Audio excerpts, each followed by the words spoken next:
किसान, बदलते भारत की शान। डीडी किसान, बदलते भारत की शान।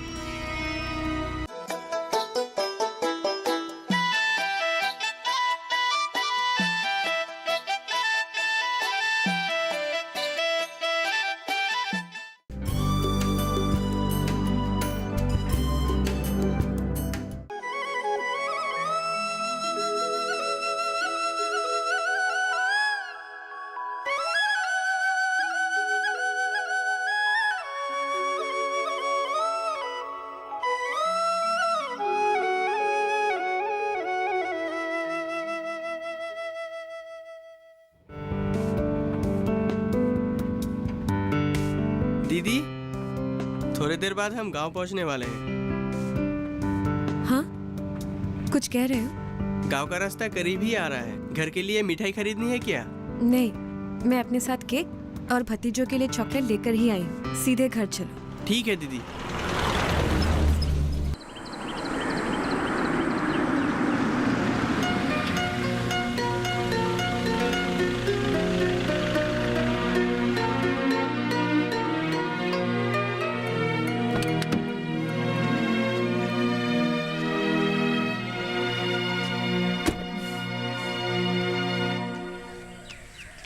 माँ, तबीयत ठीक है ना? ठीक है बेटी, तुम्हारा सेहरा ही सूखा हुआ लग रहा है। रास्ते में चाय नहीं पी थी क्या? बीच में एक बार पी थी। दोपहर का खाना घर में ही खाने की बात सोचकर बीच में कुछ नहीं खाया। खाना तैयार है ना? शायद तैयार है। बहू को रसोई में जाते देखा था। और रतन भी तो है। रतन कौन? रन ने उसे खाना बनाने के लिए रखा है। बहू को थोड़ी आसानी होती है। बच्चों के साथ भाभी घर का सारा काम कैसे संभाल पाएगी? रन भैया ने ठीक ही किया। दोनों भैया कहाँ हैं? पता नहीं कहाँ गए हैं। सुबह से किसी को देखा नहीं है। और बच्चे? किसी की आवाज नहीं सुनाई दे रही। उनकी ट्यूशन है। ओह, खाने के समय लौट आएंगे। अब अपना हाल बताओ, बच्चे कैसे हैं? सब ठीक है। दोनों आना चाहते थे, लेकिन नेहा को एलर्जी की शिकायत ना हो इसलिए साथ नहीं लेके आई। बेचारी, इसी परेशानी की वजह से वो अब तक यहाँ नहीं आ पाई है। इस बार गर्मियों की छुट्टियों में दोनों को लेके आऊंगी। अर्नब भी आएंगे।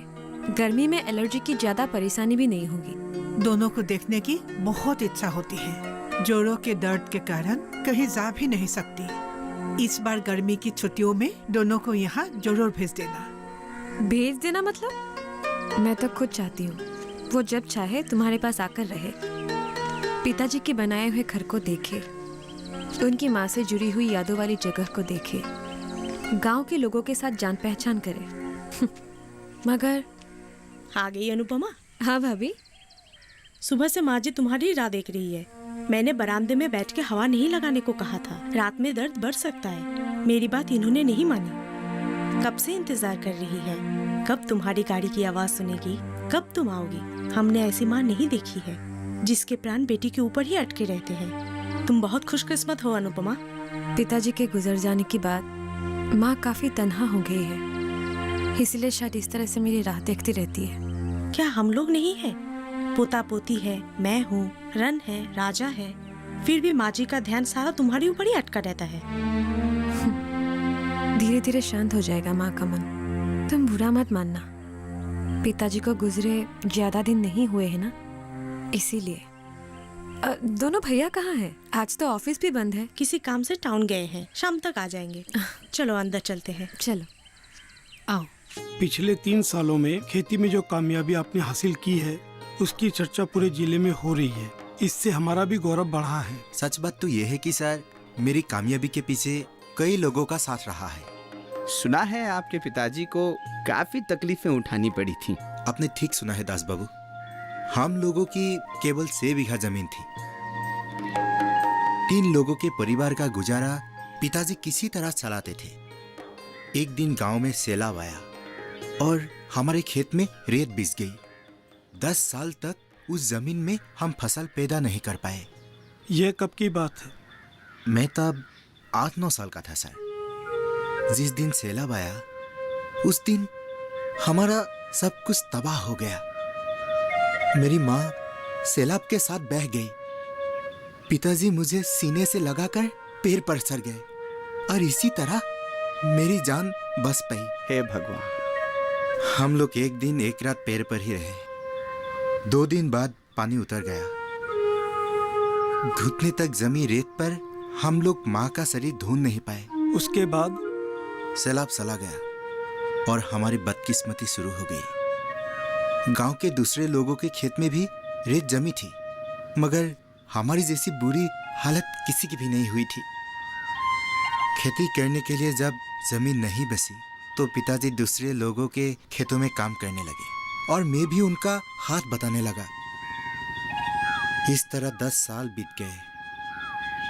पिताजी के गुजर जाने के बाद मैं ये गांव छोड़कर चला जाना चाहता था, मगर गांव से लगाव के कारण जा नहीं पाया। खेत फसल उगाने के लायक हुआ तो किसी ने बताया कि सरकार गरीब किसानों को बीज, खाद और पावर टिलर देने की योजना चला रही है। पिताजी की छोड़ी गई जमीन दिखाकर मैंने पावर टिलर लिया और आप लोगों के ऑफिस से खाद और बीज भी मिल गए। पहले साल ही 6 बीघा जमीन में 40 क्विंटल धान की पैदावार हुई। साल में 3 फसल उपजाने वाले आप अकेले किसान हैं गांव में। हम लोगों को आपका उदाहरण देते हैं। आपकी कामयाबी की कहानी से प्रेरित होकर आसपास के गांव के नौजवान भी नौकरी के पीछे दौड़ना छोड़कर खेती करने लगे हैं और अच्छा मुनाफा भी करने लगे हैं। इसलिए हम लोग आपको इस गांव का ही नहीं, समूचे इलाके का गौरव कहते हैं। ये तो आप लोगों का आशीर्वाद है। एक बात पूछना चाहता हूँ, आप बुरा तो नहीं मानेंगे? नहीं नहीं सर, मैं जानता हूँ बुरी लगने वाली बात आप मुझे पूछ नहीं सकते। हम पिछले 3 सालों से आपके साथ काम कर रहे हैं। आपकी आर्थिक हैसियत भी बहुत अच्छी हो चुकी है। हमें लगता है कि अब आपको घर बसा लेना चाहिए। इस विषय पर हम लोग कई दिनों से चर्चा कर रहे हैं। आप जैसे ईमानदार और सच्चे लोग दुनिया में कम ही नजर आते हैं। आपसे हम लोगों को लगाव हो गया है, इसीलिए हम लोग ये बात कह रहे हैं। आपने कुछ सोचा है? आप लोगों ने सही बोला है। घर बसाने की मेरी उम्र हो चुकी है। सिर पर किसी का साया नहीं होने के कारण से कभी इसके बारे में सोचा नहीं। आपने गलत नहीं कहा है। आपकी राय जानकर अच्छा लगा। मैं सोच रहा था पता नहीं आप क्या सोचेंगे। नहीं नहीं, मैंने जरा भी बुरा नहीं माना सर। असल में हमारे दास बाबू की एक छोटी बहन है। वो BA BEd करके घर के पास ही एक स्कूल में पढ़ाती है। जी हाँ। अगर आप इजाजत दें तो हम इस रिश्ते की बात को आगे बढ़ाना चाहते हैं। काकोती सर से मैंने बात चलाने का अनुरोध किया था।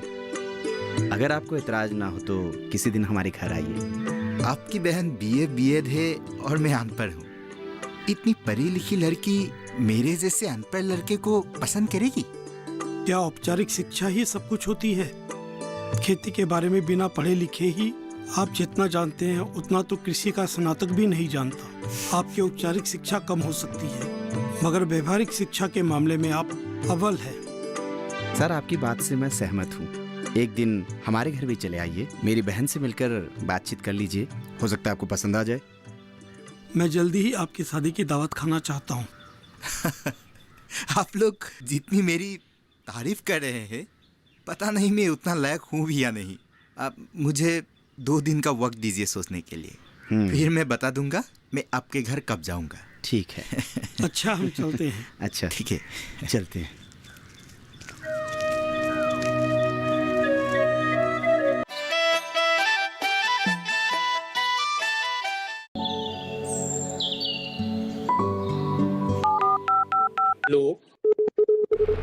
कार्यक्रम के पहले कॉलर जुड़ गए हैं। इस बीच हमारे पास कुछ ईमेल्स भी आए हैं। सवाल पूछिए अपना। में जो मकान पैदा करेंगे इनमें कौन सी सावधानी बरतनी है? गर्म इलाकों के लिए आप HRM 99 इनसे आप कुछ फल ले सकते हैं। जैस्मीन के पेड़ पे जैस्मिन, फल निहार। उसको पूरी खुली धूप चाहिए। फसल में कीट लगा हो या कोई बीमारी, पशुपालन में हो कोई दिक्कत या चाहिए कोई जानकारी, फोन उठाइए, नंबर मिलाइए और कहें हेलो किसान। सोमवार, बुधवार और शुक्रवार शाम 6 से 7 बजे सिर्फ DD किसान पर।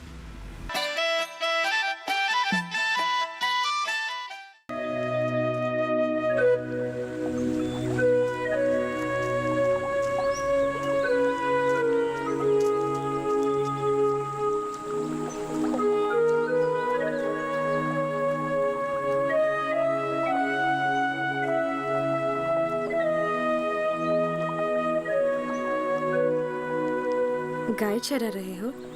हाँ, गांव के लोगों की गायें हैं। खेत में फसल है, सराने के लिए सराबाहा ले जाना पड़ता है। तुम्हें बहुत तकलीफ उठानी पड़ती है ना? मेहनत करता हूँ, तकलीफ की बात सोचता नहीं। तुम यहाँ क्या कर रही हो? यूं ही नदी किनारे आना अच्छा लगता है। क्यों? उस दिन की बात याद आ जाती है। नदी किनारे फिसलने पर तुमने जो मेरी जान बचाई थी। तुम्हें कभी मरने नहीं दूंगा। क्यों? मैं तुम्हारी क्या लगती हूँ? देवी हो तुम मेरी आराधना की। ऐसा मत कहो, मैं भी साधारण इंसान ही हूँ। जानता हूँ, मगर तुम तो मेरे लिए देवी ही हो। मैं देवी नहीं बनना चाहती। मैं तो तुम्हें देवी के रूप में ही स्वीकार कर सकता हूँ। मनुष्य के रूप में क्यों नहीं स्वीकार कर सकते? बोना अगर चांद को छूने की कोशिश करेगा तो छू पाएगा? तुम बहुत ऊंचे हो, उस सेमल के पेड़ से भी ऊंचे। बाहें फैलाओगे तो चांद, सूरज, सितारों को पा सकोगे। तुम ऐसा सोचती होगी। यही सच है। फिर भी मैं तुम्हें छू नहीं सकता। तुम मेरी देवी हो, वही बने रहना। तुम भागना चाहते हो? नहीं, हकीकत को स्वीकार कर रहा हूँ। कैसी हकीकत? आंखों के सामने सैलाब में माँ बह गई। पिताजी के साथ मैं देखता रहा, कुछ कह नहीं पाया। मैं नहीं जानती थी। बहुत बातें तुम नहीं जानती। तुम्हें हासिल कर मैं बड़ा नहीं हो पाऊंगा, मगर तुम छोटी हो जाओगी। किस तरह? तुम्हारे माँ, पिताजी, भैया के सिर झुक जाएंगे। परिवार में सबके सिर को झुकाकर तुम किस तरह ऊंची हो सकती हो? तुमसे प्यार करती हूँ, क्या इतना ही काफी नहीं है? नहीं, माँ के मरने पर मैंने इस सच को स्वीकार किया। पिताजी के थके हारे शरीर में मैंने इस सच को महसूस किया है। धूप कीचड़ में भटकते हुए मैंने इस सच को महसूस किया है। अब सूरज डूबने वाला है। मुझे लौट जाने के लिए कह रहे हो? जो सच है उसे स्वीकार कर लेना चाहिए। तुम्हें भुलाना मेरे लिए मौत के बराबर होगा। जीवन भर दिल में रहोगी, मेरी आराध्य देवी बनकर। मुझे मनुष्य ही बने रहने दो। नामुमकिन।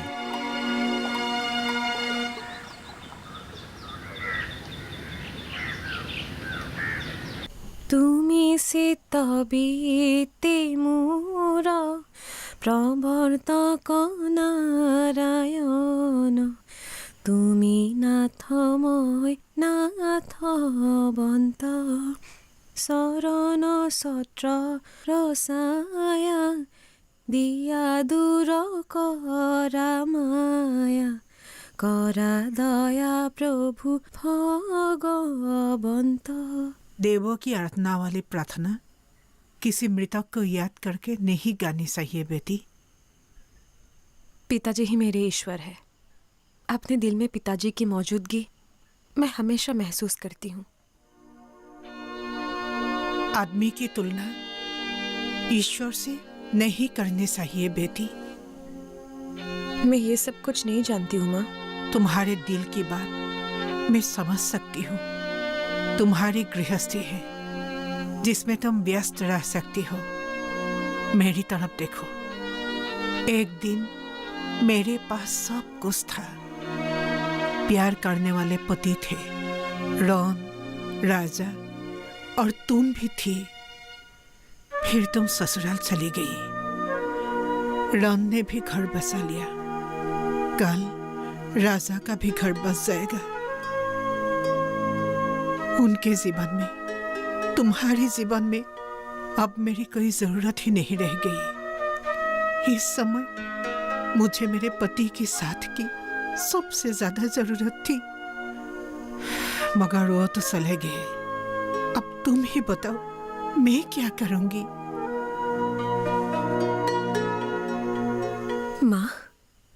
तुम इतनी तकलीफ में हो। रन भैया और भाभी तुम्हारा ख्याल नहीं रखते हैं क्या?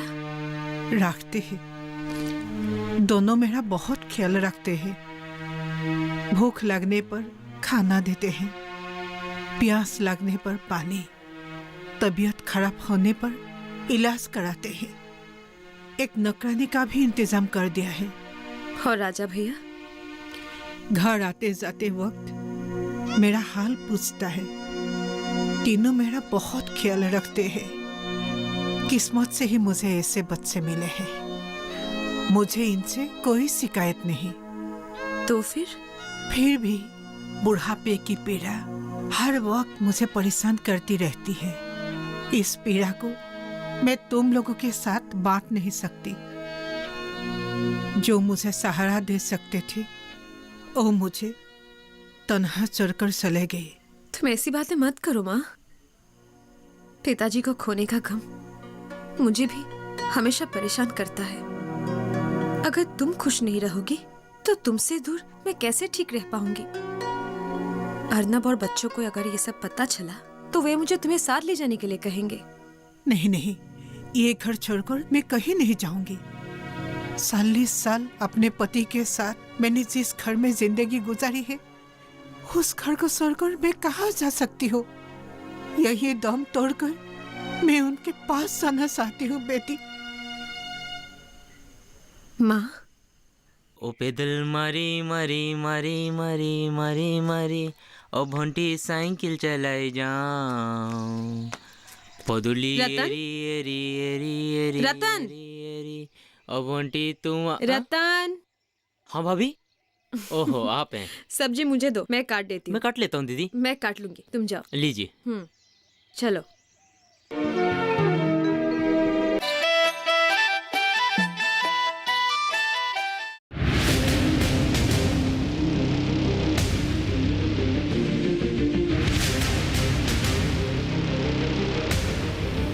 जब तपती है धरती, सूरज उगलता है आग, ठंड में जब सर्दी जमा देती सबके हाल, सब छुप जाते अपने अपने घरों में, तब बाहर निकलता सिर्फ एक इंसान, भरने के लिए हम सबका पेट, खून को पसीने की तरह देता बहा, थक जाता, झुलस जाता, हो जाता बीमार, तब उसकी सेहत का ध्यान रखता सिर्फ डीडी किसान।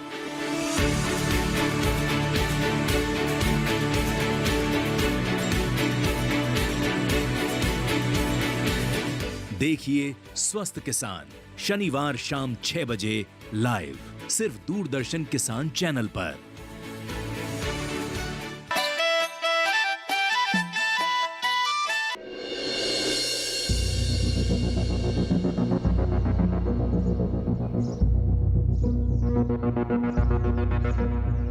तुम अब ये काम भी करने लगी? रतन का हाथ बटा देती हूँ। तुम्हें तकलीफ करने की क्या जरूरत है? मैं हूँ ना। आपको बच्चों की देखभाल भी तो करनी है, इसीलिए मैंने सोचा मैं ही कुछ मदद कर देती हूँ। 2 दिन के लिए आकर तुम मेरी क्या मदद कर सकती हो? अपना घर खुद को ही संभालना पड़ता है। मैंने सोचा था सब्जी काट दूंगी तो रतन की मदद हो जाएगी। सब्जी के टुकड़े बड़े बड़े क्यों काटे हैं? तोरू नरम है इसलिए बड़े टुकड़े काटे हैं, छोटे टुकड़े काटने से गल सकते हैं। हम लोगों को छोटे टुकड़े खाना ही पसंद है। वैसे तो हर जगह का एक अपना अपना नियम होता है। जाओ माँ जी के पास बैठो। मेहमान अगर काम करेगी तो लोग क्या कहेंगे?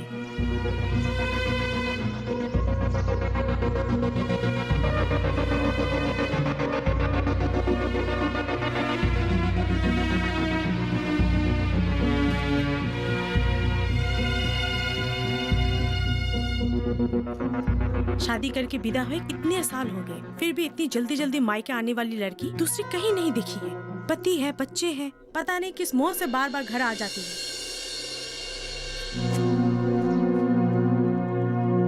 सुना तुमने?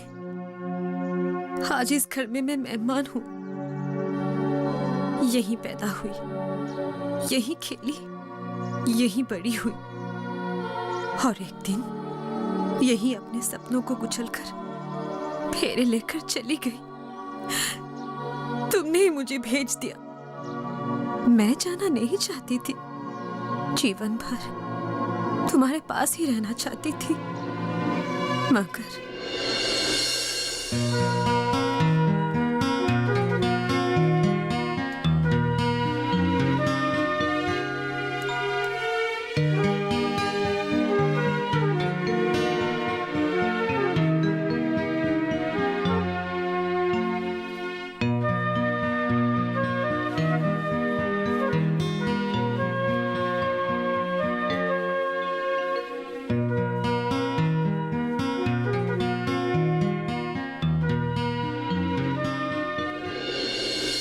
तुम ये सब क्या कह रहे हो?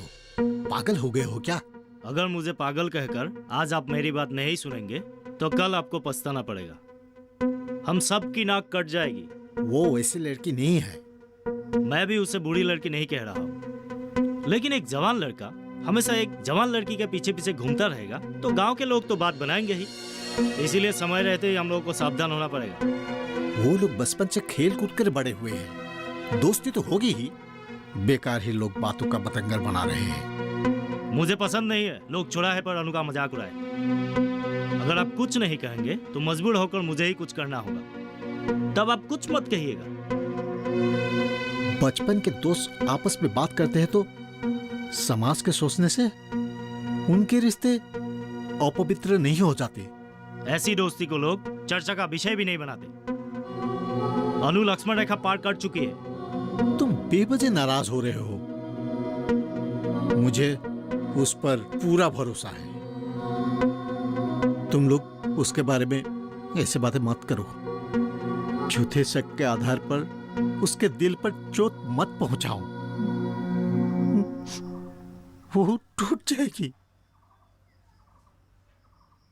वो मेरे घर की लक्ष्मी ही नहीं, गौरव भी है।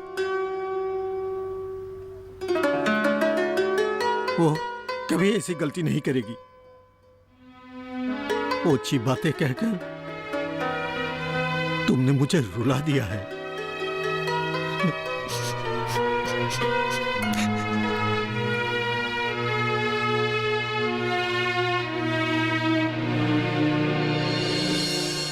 आपकी बात सुनने के बाद मैंने अपने दिल के हर दरवाजे बंद कर दिए। मैं उससे प्यार करती थी, मगर आपको नहीं बताया। आपने भी ज्यादा इंतजार नहीं किया। अर्नब के साथ मेरा रिश्ता पक्का कर दिया। अर्नब के साथ फेरे लेने के बाद मैं आपके पैर छूकर चली गई। विदाई के वक्त किसी ने पूछा, क्या अपना सारा सामान साथ लेकर जा रहे हो? कुछ छूट तो नहीं गया है? मैं कुछ समझ ही नहीं पाई, सिर्फ रोती रही। तब भी कुछ समझ नहीं पाई। पल भर में सब कुछ खत्म हो गया। अपने ही घर में मैं पराई बन गई थी। आप यही रुक गए थे, वो भी यही रुक गया था। इसीलिए बार बार यहाँ लौट आती हूँ।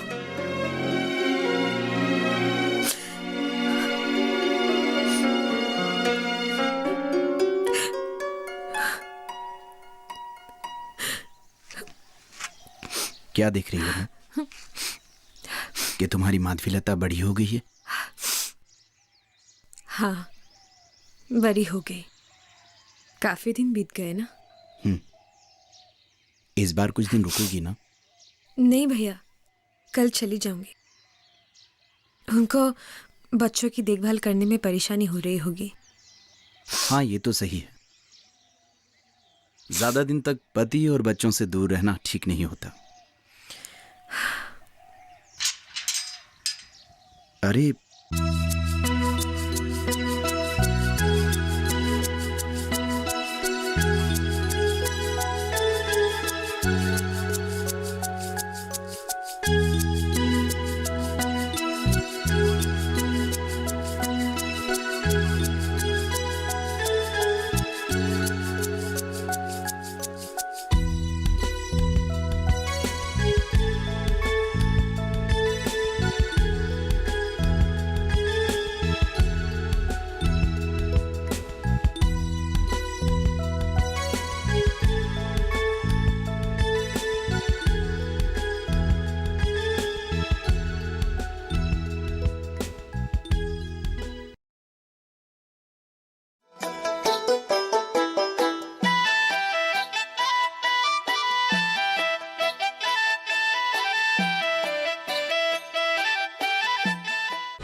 महाराष्ट्र के किसानों की सोच सफलता की ओर।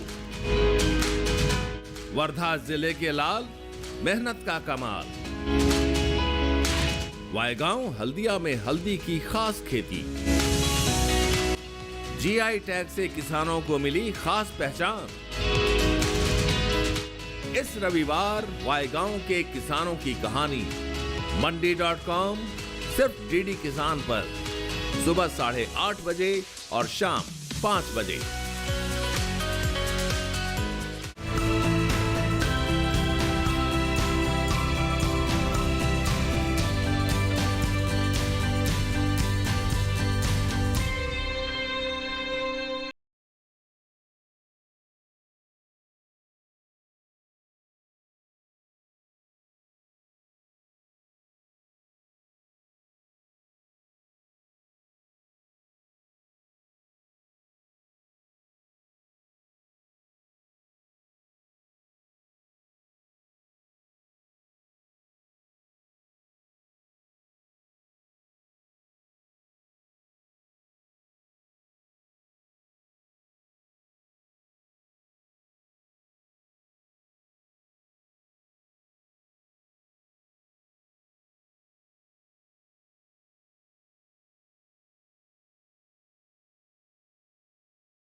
यहाँ मिलेगी पशुपालन की हर एक जानकारी। घर आंगन से लेकर व्यावसायिक फार्म तक, मुर्गी पालन से लेकर रेगिस्तान के जहाज तक, बीमारियों से पशुपालक बिल्कुल ना हो परेशान। विशेषज्ञ करेंगे आपकी समस्या का समाधान। देखिए अपना पशु चिकित्सक हर रविवार शाम 6:30 बजे दूरदर्शन किसान पर।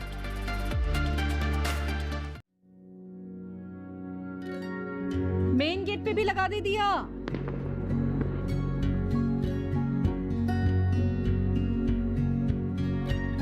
हाँ बोल। माँ, यू सारी lights full on Diwali vibe. हाँ, इतना प्रिटी लग रहा है। सब बहुत याद कर रहे हैं तुझे, पर तू है कि अपने काम में ही खोई हुई है। तुझे आज यहाँ होना चाहिए था। आई मिस यू टू माँ। और वैसे भी यहाँ पूरी दिवाली की सफाई मुझे अकेले करनी पड़ती है। अच्छा तू तो मेरा बड़ा हाथ बटाती थी। उल्टा तुझे छोड़कर अगर 2 मिनट के लिए भी मुझे किचन में जाना होता था ना, तो पूरा घर तू सर पर उठा लेती थी। वो कौन सा शो था तेरा? फौजी। वो लगाना पड़ता था मुझे। तुम कौन सा बिना टीवी के कुछ करती थी? माँ, एक लिंक भेज रही हूँ, चेक करो जल्दी। ये क्या है? वेव्स, ब्योमकेश पक्षी, अलिफ लैला, ये तो सब मेरे फेवरेट शोज हैं। You will love this app, माँ। अरे क्या तो श्रीमान श्रीमती भी है। तो फिर फौजी का एक एपिसोड साथ में देखे। चल बेटा, रेनू को भी भेज देगी लिंक। हाँ यार। नई भी पुरानी भी, वेव्स OTT पे हर कहानी दिल से जुड़ी है। इस दिवाली पे जगाओ खुशियों की नई लहर।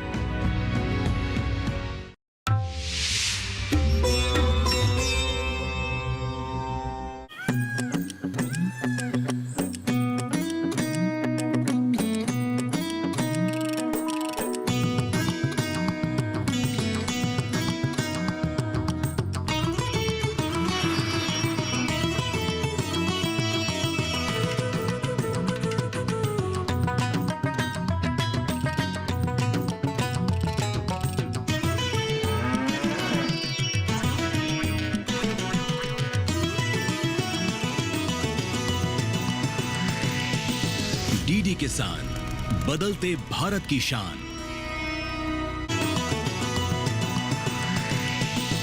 डीडी किसान, बदलते भारत की शान।